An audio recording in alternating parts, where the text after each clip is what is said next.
If you're staring at ROAS every week and trying to move it by poking at bids, I want you to stop, because ROAS isn't a lever, it's a result. The actual levers are three numbers sitting upstream of it, and most advertisers never look at any of them directly. So today I'm going to hand you a framework that works on any Google Ads campaign, whether you run in search, shopping or Performance Max, and we'll walk through a real account together where we do the math. I'm Andrey, and I've been running Google Ads for e-commerce brands for 9 years. A little while back I saw a framework from Dylan McKinley over at Store Growers that structured something I'd already been doing in shopping, and I realized pretty quickly that the same model works across search and PMax too. By the way, their Google Ads Success course is excellent. That's where I originally learned and sharpened my shopping approach, so I give credit where credit is due. By the end of this video, you'll know the three rates that build your ROAS, which one drives efficiency, which one drives scale, and how to prioritize what to fix first. Hear the whole thing in one line. Your campaign is a funnel where impressions become clicks, clicks become conversions, and conversions become revenue. And each of those steps has a rate attached to it. Impressions to clicks is your CTR. Clicks to conversions is your conversion rate, and conversions to revenue is your average order value or value per conversion. Now here's the math. Your ROAS equals conversion rate times AOV divided by CPC. If you unpack that, it's conversion per click times revenue per conversion divided by cost per click. The clicks cancel out and you're left with revenue over cost, which is ROAS by definition. Notice that CTR isn't anywhere in that equation. CTR is the volume lever. It controls how many clicks you get from your impressions, which means it doesn't move ROAS directly. It moves how much revenue you earn at your current ROAS. So we have four boxes, three rates that build ROAS and one rate CTR that builds volume on top of it, or scale. Which means ROAS is downstream, so you can't really touch it. You can only touch what feeds it. One quick upgrade before we run the math. If your catalog has a wide margin range, some products at 50% gross margin and others at 15%, you'll want to replace AOV in this equation with contribution margin per order. Same shape, better answer. Because ROAS can rise while your business actually gets worse, and margin is the number that tells you which of those two things happened. I'll come back to this properly in part 2. The same funnel exists in search, in shopping and in Performance Max, because the math doesn't care what campaign type you are running, only the tactics change. So in search, CTR is about your RSAs, your headlines and your query relevance. In shopping, it's product titles, images, price and reviews. In Performance Max, it's asset group creative, audience signals, search themes and your feed quality. Conversion rate and AOV, meanwhile, are almost always on-site levers, regardless of campaign type. Same playbook across the board. One framework, whole account. Let's make it real. Here's a real account baseline to work with. We've got over 2,000 clicks and 49 conversions with 2.16% conversion rate, with average order value of $189. Solid account with room to grow. So let's move one lever at a time and see what happens. Scenario 1. CTR goes up 25% from 0.72 to 0.90. Clicks jump from 2,270 to about 2,840, and with the same conversion rate and same AOV, conversion value climbs from 9,250 to around 11,560. But look at ROAS, it's still 4.3. Why? Because CTR isn't the ROAS equation. More clicks at the same conversion rate, AOV and CPC gives you proportionally more revenue and proportionally more cost, so the ratio between them, revenue over cost, doesn't move. The takeaway, CTR wins are volume wins. They multiply the revenue you make at your current ROAS, but they don't move the ROAS itself. Scenario 2. Conversion rate goes up 25%, from 2.16 to 2.70. You see same clicks, same spend, but now conversions jump from 49 to 61. Conversion value goes from 9,000 to 50 to roughly 11,580. And ROAS climbs from 4.30 to 5.38. Cost per conversion drops. Same budget, more revenue, better efficiency. Pure leverage. Which is why this is the most powerful lever in the framework for most accounts. And the lever itself is an on-site problem. Post-click friction, trust signals, offer alignment, product page clarity. The playbook is the same whether the traffic came from search, shopping or PMax. Scenario 3. AOV goes up 20%. Same clicks, same conversion rate. But conversion value goes from 9,250 to 11,100 and ROAS moves from 4.30 to 5.16. The takeaway here is that this lever lives on the site, not in the ad account.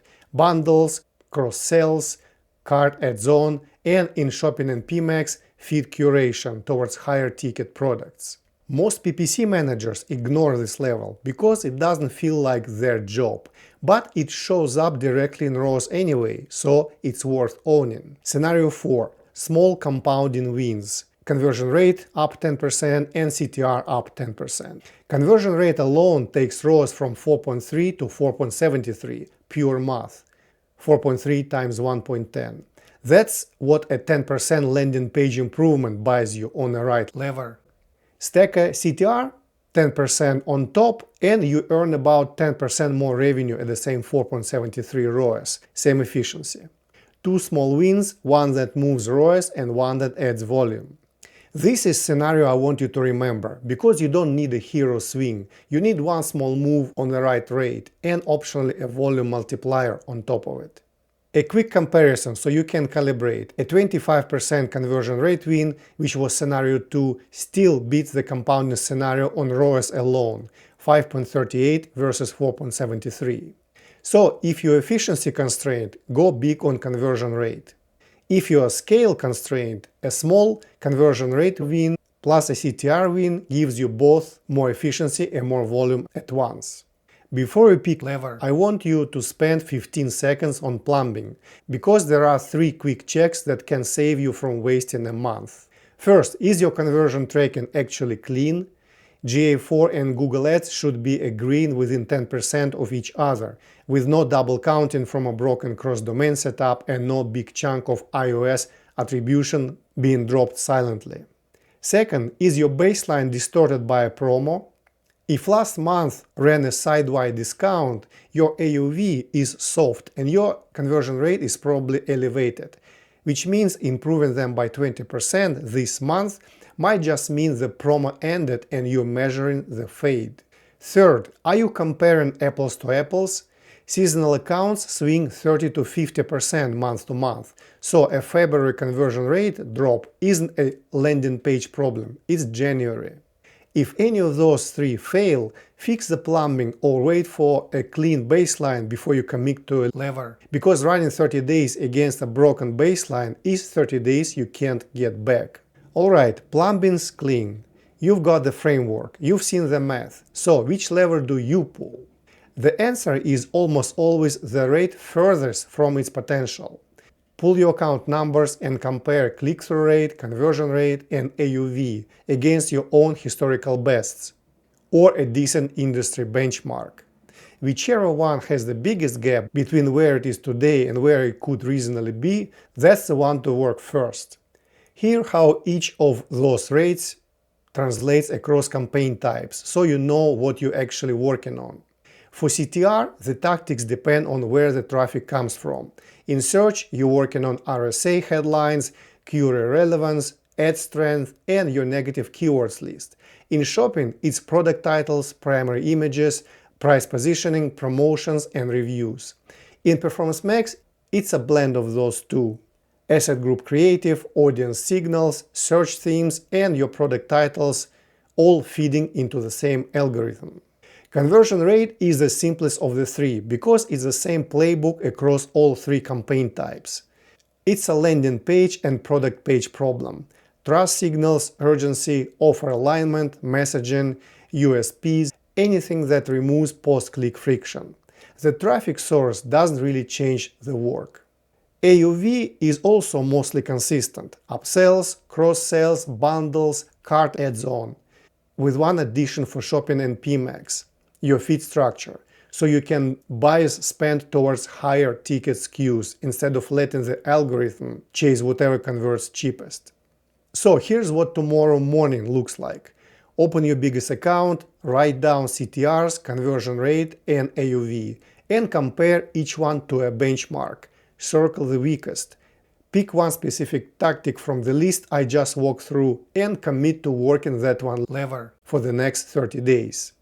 Keep an eye on the others so nothing breaks, but put your actual effort on the one you circled. So, to pull it all together, ROAS is a result, and the levers that actually build it are conversion rate, average order value, and CPC. CTR sits alongside them as the volume lever. It doesn't move ROAS, it multiplies the revenue you make at your current ROAS. 4 levers total, and the same for whether you run in search, shopping, or Performance Max. Now a heads up, this framework is 80% of the picture, and there is a 20% where it bends, which I'll cover next week. First, ROAS and profit aren't the same thing, and optimizing one can make the business worse.